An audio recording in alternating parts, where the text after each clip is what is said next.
In John chapter 14, verse 6, Jesus makes a significant claim when he says, "I am the way, the truth, and the life. No one can come to the Father except through me."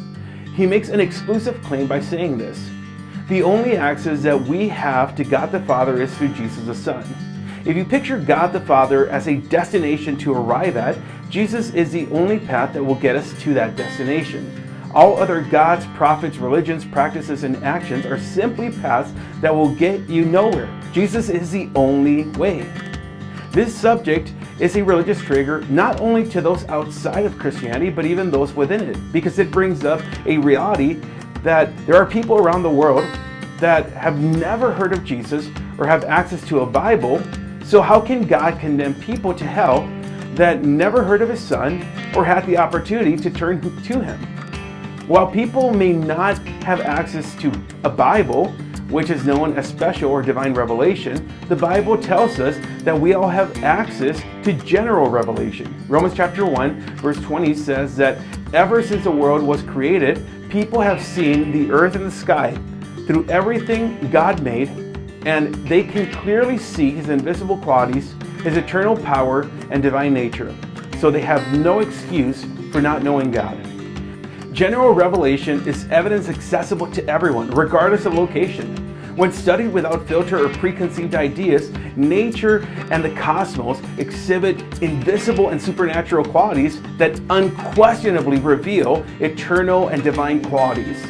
If you look back at civilizations of the past and tribes in remote areas, there is overwhelming evidence that even without scripture, there was an understanding of a supernatural divine being who created everything they experienced and saw.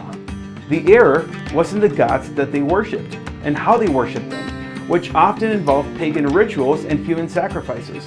Romans chapter 1 further explains that rather than worshiping God as creator or even giving him thanks, they began to think of foolish ideas of what God was like. And as a result, their minds became dark and confused. Claiming to be wise, they instead became utter fools. And instead of worshiping the glorious, ever-living God, they worshipped idols made to look like people and birds and animals and reptiles, which is what we see in these pagan rituals, the worship of people, birds, animals, and reptiles. There is evidence to support what the Bible claims, even outside of the tribal worship in these remote areas around the world.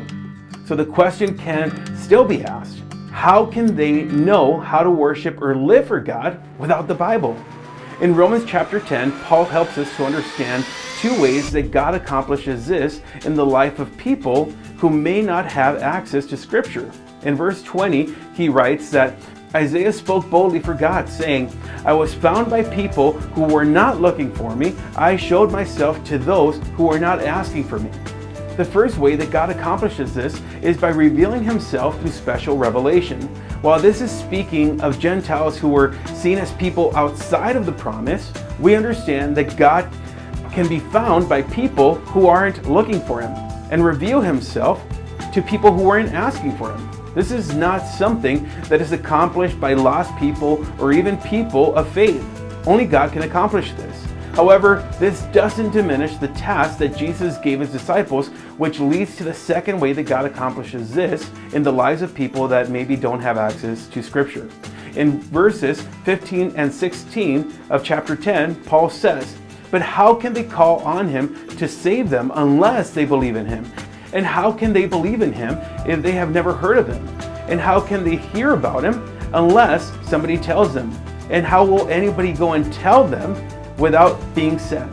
That is why the scriptures say, "How beautiful are the feet of the messengers who bring good news." Well, it's easy to ask the question, the urgency of the situation actually falls back on us. God has entrusted us to deliver the message that we have received to the ends of the earth. We can ask how people can be judged without hearing, but the truth is that this should cause us to ask the question, what are we as a church and as individuals doing so that the message can continue to spread? And while it is easy to focus in the areas that we can't reach, what are we doing to reach those that we have the ability to reach in our workplaces and even in our own backyards? Family, friends, and strangers who may be just as lost as those in islands, jungles, and developing countries. The last thing that this question presumes is that God is being unjust by punishing people who never had the opportunity to turn to him But the truth is that God is perfect judge, and as creator of humanity reserves every right to do as he pleases with his own creation, which is what Romans chapter 9, verses 19 through 22 state. As a good judge, the rightful judgment for all humanity would be to condemn us all to hell. But because of his nature and divine character, he makes a way through his son Jesus, while being under no obligation to save us from what we rightfully deserve. He chooses to save us.